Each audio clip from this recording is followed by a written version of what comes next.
kelompok chapter 5 akan memaparkan materi mengenai elastisitas. Sebelum lebih lanjut, kita harus mengetahui dulu apa arti dari elastisitas. Elastisitas sendiri adalah respon dari suatu perubahan akibat perubahan variabel lainnya. Contohnya ketika harga beras naik, maka kuantitas permintaan beras akan turun. Tapi, seberapa banyak penurunan kuantitas beras tersebut, itulah yang dinamakan konsep dari elastisitas.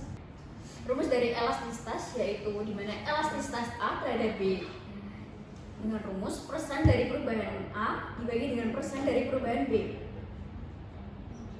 Kemudian pertama-tama saya akan menjelaskan mengenai elastisitas dari permintaan. Elastisitas permintaan sendiri yaitu perubahan harga yang memberikan pengaruh pada perubahan jumlah permintaan. Permintaan sendiri dikatakan elastis apabila perubahan elastis harga sedikit saja memberikan perubahan permintaan yang besar. Sebaliknya, permintaan dikatakan tidak elastis apabila perubahan elastis tersebut tidak memberikan perubahan jumlah pada permintaan. Elastisitas permintaan memiliki rumus yaitu persen dari perubahan jumlah yang diminta dibagi dengan persen perubahan harga. Ada pula faktor-faktor yang mempengaruhi dari elastisitas tersebut, yaitu yang pertama ada substitusi atau barang ganti, kemudian yang kedua ada jumlah pendapatan, yang ketiga ada jenis barang primer atau ketidakpokokan dari barang tersebut, kemudian selanjutnya ada jangka waktu analisis, selanjutnya ada jenis elastisitas dengan pasangan kurva. Berikut saya lampirkan gambar-gambar kurva yang ada. Elastisitas atau yang pertama ada elastis dengan rumus elastis permintaan lebih dari 1. Perubahan presentase kuantitas lebih besar dibandingkan perubahan presentase harga dalam nilai absolut. Yang kedua ada uniter atau elastisitas uniter dengan elastisitas permintaan sama dengan 1, di mana harga dan permintaan sama persis, yaitu di mana kalau misalkan kurva tersebut naik 60 maka akan turun 50 juga. Kemudian yang selanjutnya ada permintaan inelastis, di mana perubahan harga tidak terlalu berpengaruh terhadap perubahan jumlah permintaan atau dengan rumus elastisitas permintaan kurang dari 1. Yang selanjutnya ada elastisitas sempurna, di mana harga tidak berubah, permintaan berubah, relatif, fluktuatif, dan sesuai dengan kondisi dengan rumus elastisitas permintaan sama dengan infinity atau tak terhingga. Yang terakhir ada inelastis sempurna dengan rumus sama dengan 0, di mana walau harga berubah, jumlah permintaan relatif tidak berubah sama sekali. Selanjutnya, kita akan membahas bagaimana menghitung elastisitas itu sendiri. Di sini ada 3 poin. Yang pertama yakni menghitung perubahan persentase. Yang sudah tertera di sini yakni ada 2 poin, perubahan jumlah yang diminta dan juga perubahan harga yang diminta dengan rumus yang sudah tertera. Lalu untuk menghitung perubahan persentase sendiri, kita sudah ada contoh soal, yakni jumlah daging sapi yang diminta meningkat dari 5 pon menjadi 10 pon. Untuk 5 pon sendiri akan menjadi Q1 dan 10 pon menjadi Q2. Lalu harga turun dari $3 menjadi $2 per pon. Jadi perubahan jumlah permintaan sama dengan Q2 kurangi Q1 atau 5 pon. Nah, untuk perhitungan dengan rumus yang sudah tertera tadi, untuk persentase perubahan jumlah yang diminta adalah 10 dikurangi 5 dibagi 5 dikali 10% yang menghasilkan 100% pada persentase perubahan jumlah yang diminta. Lalu untuk persentase perubahan harga yang diminta dengan rumus yang sudah tertera tadi menghasilkan minus 33,3%. Selanjutnya poin kedua adalah elastisitas adalah rasio persentase.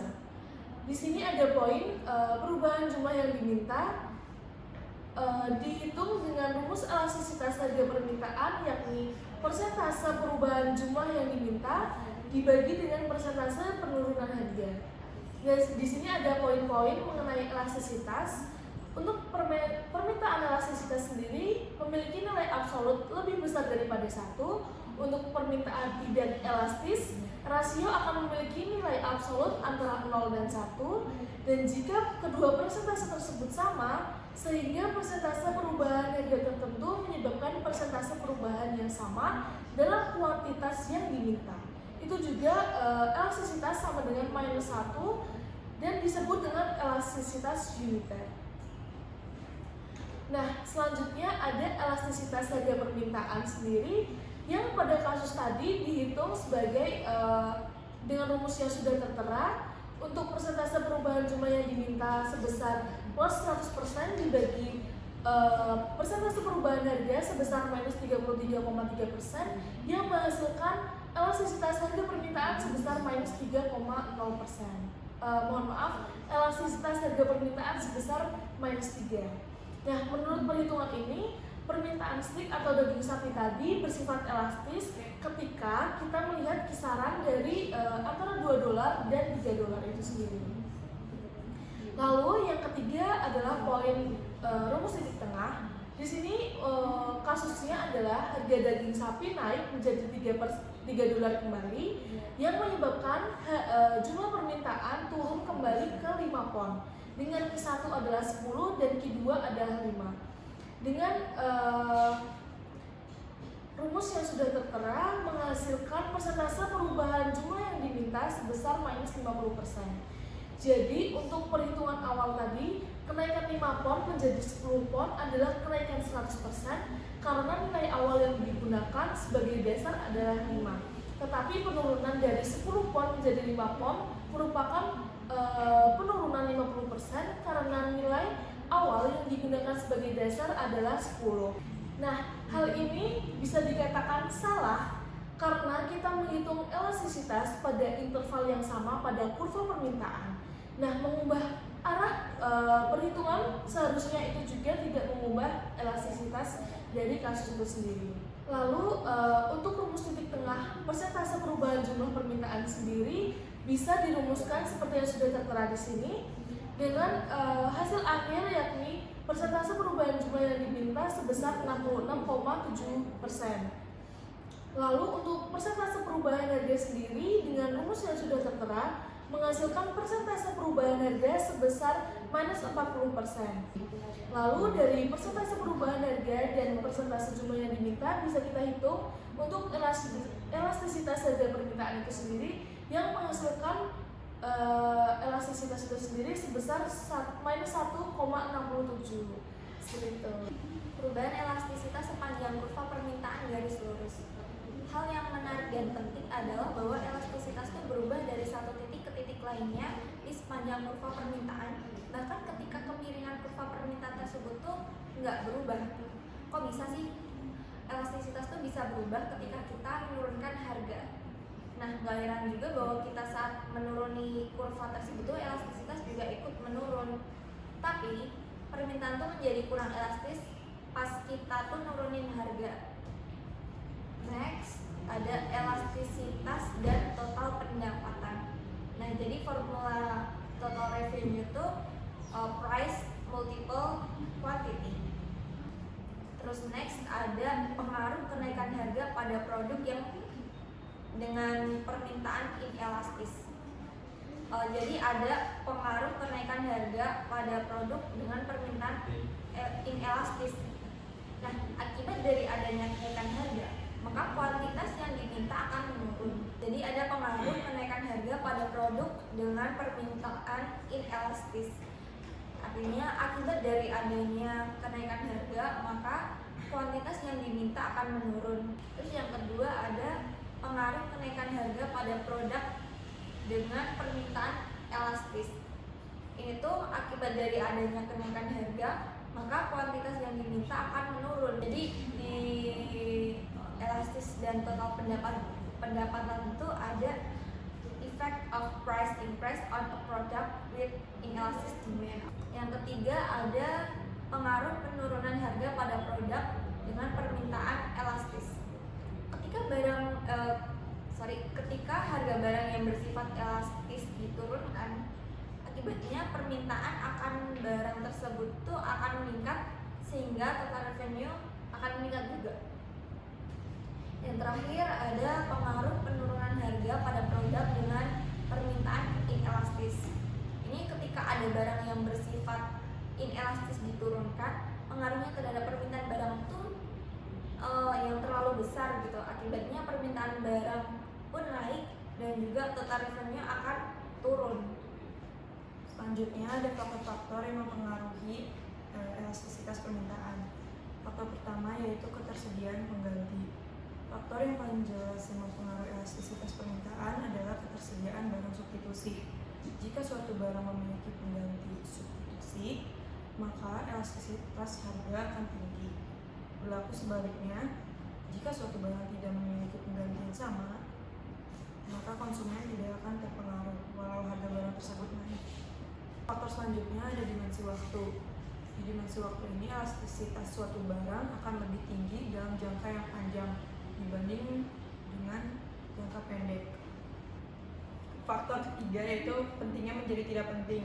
Maksudnya, bila suatu barang mewakili bagian yang relatif kecil dari total anggaran kita cenderung kurang memperhatikan harganya.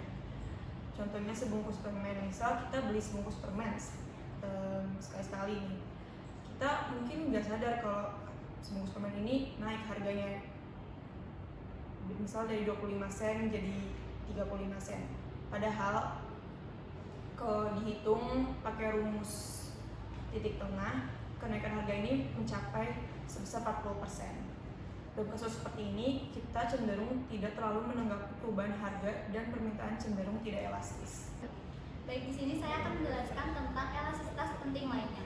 Elastisitas penting lainnya biasanya menunjukkan pada berbagai jenis elastisitas di luar elastisitas harga permintaan dan penawaran yang juga memiliki dampak signifikan dalam ekonomi. Akan ada 3 jenis elastisitas penting lainnya yang akan saya jelaskan. Yang pertama, elastisitas pendapatan permintaan, yaitu ukuran responsivitas permintaan terhadap perubahan pendapatan. Dapat didefinisikan dengan elastisitas pendapatan permintaan sama dengan persen perubahan jumlah yang diminta dibagi persen perubahan pendapatan. Elastisitas penting lainnya yang pertama ini menunjukkan apakah barang tersebut dianggap barang normal, permintaan meningkat saat pendapatan meningkat, atau barang inferior permintaan menurun saat pendapatan meningkat. Untuk contohnya sendiri, barang normal itu misalnya makanan sehat seperti buah dan sayuran. Ketika pendapatan seorang meningkat, mereka cenderung memiliki lebih banyak buah dan sayuran. Jika elastisitas pendapatan permintaan untuk barang ini adalah positif, itu menunjukkan bahwa permintaan meningkat seiring dengan peningkatan pendapatan. Kedua, ada barang inferior. Contoh lainnya adalah mie instan. Jika pendapatan konsumen meningkat, mereka mungkin akan mengurangi konsumsi mie instan dan beralih ke makanan yang lebih berkualitas. Dalam hal ini, elastisitas pendapatan permintaan negatif menunjukkan bahwa permintaan untuk mie instan menurun ketika pendapatan meningkat. Yang kedua, elastisitas harga permintaan silang. Seperti elastisitas pendapatan, elastisitas harga silang bisa positif atau negatif. Positif elastisitas harga silang menunjukkan bahwa kenaikan harga menyebabkan permintaan meningkat, sedangkan negatif, kenaikan harga menyebabkan penurunan permintaan. Yang ketiga adalah elastisitas penawaran. Elastisitas penawaran merupakan ukuran respon kuantitas barang yang dipasok terhadap perubahan harga barang tersebut. Pada yang tertera dalam PPT, rumusnya yaitu elastisitas penawaran adalah persen perubahan jumlah yang dipasok dibagi dengan persen perubahan harga. Elastisitas penawaran sendiri ini di pasar output, elastisitas penawaran cenderung berupa angka positif. Artinya, harga yang lebih tinggi menyebabkan peningkatan jumlah penawaran. Namun di pasar input, elastisitas penawaran tenaga kerja yang ditawarkan terhadap perubahan harga tenaga kerja. Jadi elastisitas penawaran tenaga kerja yaitu ukuran respon tenaga kerja yang ditawarkan terhadap perubahan dalam faktor-faktor seperti upah.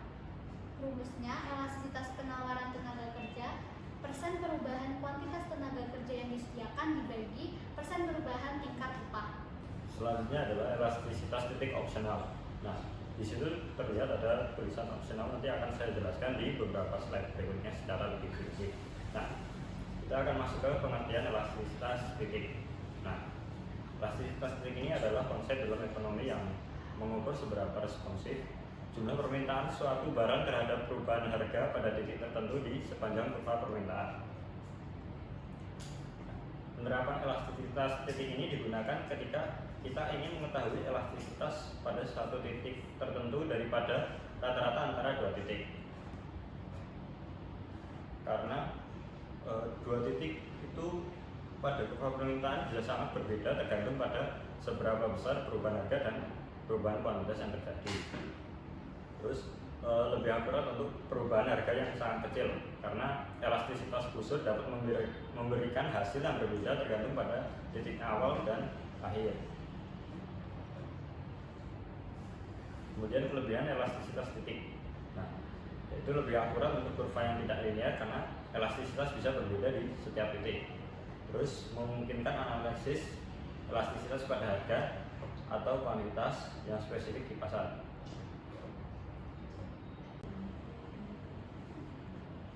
Satu adalah jarak dari titik C ke titik pada sumbu horizontal kuantitas. Ini menunjukkan perubahan kuantitas yang disebabkan oleh perubahan harga pada titik tertentu. CQ1 ini adalah jarak dari titik C ke sumbu vertikal harga dan digunakan dalam rumus elastisitas untuk menunjukkan hubungan antara harga dan kuantitas pada titik tersebut. Elastisitas menunjukkan sensitivitas konsumen terhadap perubahan harga di titik C. Kita bisa menghitung seberapa responsif perubahan kuantitas terhadap perubahan harga dengan menggunakan gradien kurva dan rasio harga terhadap kuantitas pada titik tersebut. Selanjutnya, elastisitas titik di sepanjang kurva permintaan. Nah, dalam kurva tersebut, elastisitas berubah di sepanjang kurva permintaan. Pada titik A, permintaan bersifat inelastis, nilai elastisitasnya kurang dari 1, di mana perubahan harga tidak banyak mempengaruhi jumlah yang diminta. Nah, di titik B, permintaan lebih elastis, nilai elastisitasnya lebih dari 1. Ketika harga naik sedikit, kuantitas yang diminta akan turun secara signifikan. Dan di titik Q3, midpoint elastisitasnya adalah 1 atau unitary elasticity. Nah, titik unitary atau midpoint ini pada titik ini total penerimaan total revenue berada pada titik maksimum, yaitu karena perubahan dalam harga tidak mempengaruhi penerimaan secara signifikan. Peningkatan harga akan menurunkan kuantitas yang diminta dalam proporsi yang sama sehingga pendapatan tetap stabil. Di titik elastisitas unitary, kurva permintaan tidak lebih responsif terhadap harga di kedua arah, baik kenaikan maupun penurunan harga. Di titik ini elastisitas harga permintaan sama dengan 1, yang berarti konsumen merespon perubahan harga secara seimbang dan total penerimaan perusahaan tidak berubah drastis akibat perubahan harga. Sekian presentasi dari kami. Wassalamualaikum warahmatullahi wabarakatuh.